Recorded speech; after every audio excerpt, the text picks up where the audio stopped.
नमस्कार दोस्तों।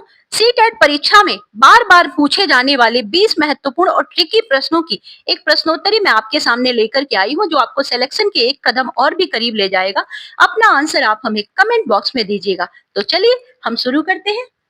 भारत में द्वैध शासन की व्यवस्था किस स्तर पर लागू की गई थी? ए जिला स्तर पर, बी ग्राम स्तर पर, सी प्रांतीय स्तर पर और डी केंद्र स्तर पर।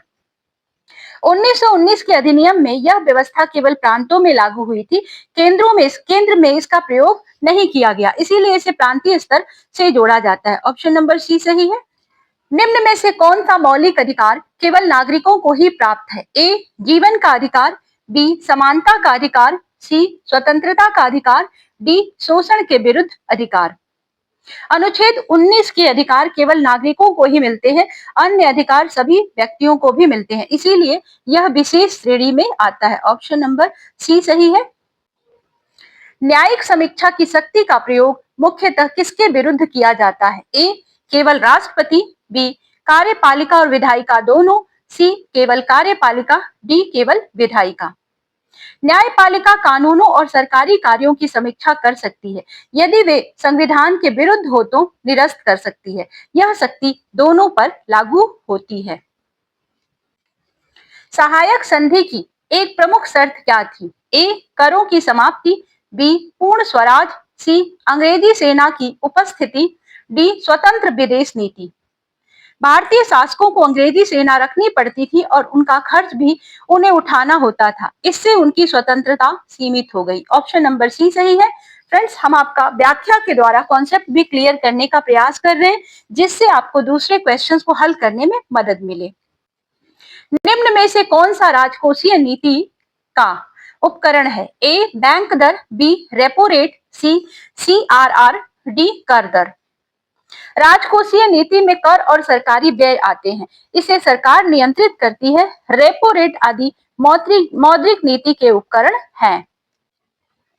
कर्क रेखा भारत के किस भाग से होकर गुजरती है? ए दक्षिणी भाग, बी पश्चिमी भाग, सी उत्तरी भाग, डी मध्य भाग।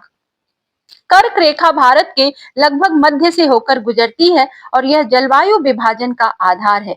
इससे दो प्रमुख जलवायु क्षेत्र भारत में बन जाते हैं। ऑप्शन नंबर डी सही है, मध्य भाग।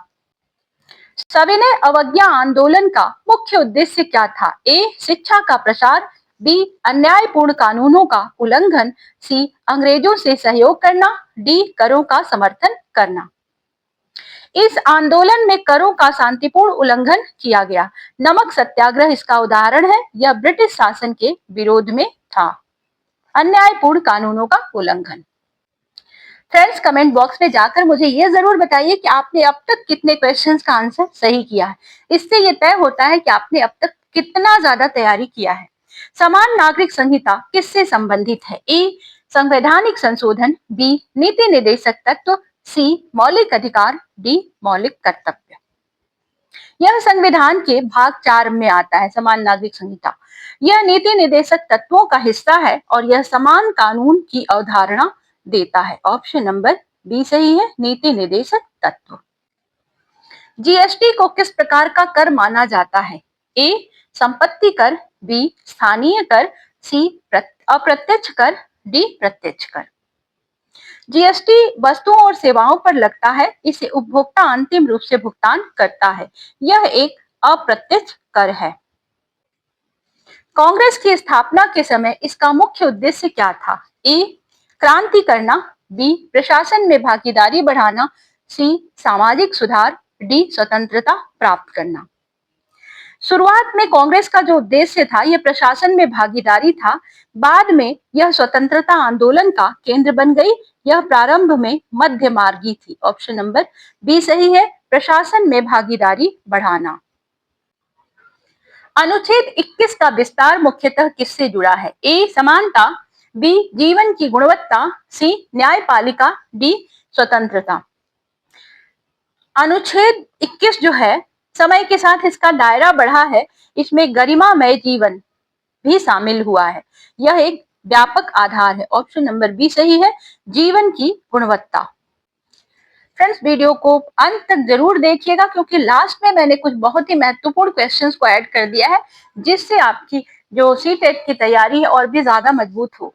अनुच्छेद 19 में कौन सी स्वतंत्रता शामिल नहीं है? ए धर्म, बी अभिव्यक्ति, सी व्यवसाय, सी संघ बनाना, डी संघ बनाना। धर्म की स्वतंत्रता जो है अनुच्छेद 25 में दी गई है और अनुच्छेद 19 में 6 स्वतंत्रताएं हैं, यह अलग है। ऑप्शन नंबर ए सही है, धर्म, ये अनुच्छेद 19 में नहीं है। लोकतंत्र में जवाबदेही का अर्थ क्या है? जनता, ए सरकार का जनता के प्रति उत्तरदायी होना, बी चुनाव प्रक्रिया, सी न्यायपालिका, डी कानून। सरकार जो है ये जनता को जवाब देती है, ये लोकतंत्र की मूल विशेषता है और इससे पारदर्शिता आती है। नागरिकता में संशोधन करने का अधिकार किसके पास है? ए राज्य, बी न्यायालय, सी संसद, डी राष्ट्रपति। संसद नागरिकता से जुड़े कानून बनाती है और संशोधन भी यह वही करती है, यह एक संवैधानिक शक्ति है। ऑप्शन नंबर सी सही है, संसद। लोकतंत्र में निर्णय लेने का आधार क्या है? ए न्यायालय, बी परंपरा, सी मतदान, डी बिल। मतदान जो है वोटिंग, ये लोकतंत्र का आधार है और जनता अपने प्रतिनिधियों को चुनती है, यह एक वैध प्रक्रिया है। अनुच्छेद 32 का प्रयोग कब किया जाता है? ए कानून निर्माण, बी चुनाव, सी अधिकार हनन, डी कर निर्धारण। जब नागरिकों के मौलिक अधिकारों का हनन होता है, फंडामेंटल राइट्स का, तब सुप्रीम कोर्ट जाया जाता है और यह सुप्रीम कोर्ट जो है हमारे अधिकारों के हनन से हमारी रक्षा करता है। अनुच्छेद 32 का प्रयोग तभी करते हैं। जलवायु परिवर्तन का प्रमुख प्रभाव क्या है? ए समुद्र स्तर में वृद्धि, बी तापमान स्थिर, सी वर्षा स्थिर, डी मौसम स्थिर। बर्फ पिघलने से समुद्र का स्तर बढ़ता है और यह ग्लोबल वार्मिंग का प्रभाव है। इससे सबसे ज्यादा प्रभावित अगर कोई होता है तो समुद्र के जल स्तर में वृद्धि हो जाती है, तटीय क्षेत्र प्रभावित होते हैं। ग्रीन हाउस प्रभाव मुख्यतः किस गैस के कारण होता है? A helium, B carbon dioxide, C oxygen, D nitrogen. CO2 carbon dioxide जो है ये ऊष्मा को रोकती है, इससे तापमान बढ़ जाता है, इसी को ग्रीन हाउस प्रभाव कहा जाता है। सी कर, डी शक्ति विभाजन। संविधान में 3 सूचियां होती हैं और इनसे शक्तियों को बांटा जाता है, यह संघीय ढांचे को मजबूत करता है। इन सूचियों में क्या होता है, अलग अलग टॉपिक्स होते हैं। कुछ ऐसे टॉपिक्स होते हैं जिन पर केंद्र सरकार कानून बनाती है, कुछ ऐसे टॉपिक्स होते हैं जिन पर राज्य सरकार कानून बनाती है, और कुछ टॉपिक्स इस तरह के होते हैं जिस पर ये दोनों मिलकर कानून बनाते हैं, केंद्र सरकार और राज्य सरकार। इस तरह से संघीय ढांचा मजबूत होता है। ऑप्शन नंबर डी सही है, शक्ति विभाजन। प्राकृतिकरण द्वारा नागरिकता प्राप्त करने की मुख्य शर्त क्या है? ए वंश, बी चुनाव, सी जन्म, डी निवास अवधि। व्यक्ति को भारत में निश्चित समय तक रहना होता है, इसके बाद वह नागरिकता के लिए आवेदन कर सकता है, यह एक कानूनी प्रक्रिया है। फ्रेंड्स, हमारा 20 क्वेश्चन का प्रैक्टिस सेट कंप्लीट होता है। अगर आपको ये वीडियो पसंद आई हो तो हमें एक लाइक जरूर दीजिए, और अगर आप इसी तरह के और भी प्रैक्टिस सेट को हल करना चाहते हैं तो चैनल को सब्सक्राइब कर ले। हम मिलेंगे आपसे अगले प्रैक्टिस सेट के साथ, तब तक के लिए goodbye. Thank you for watching.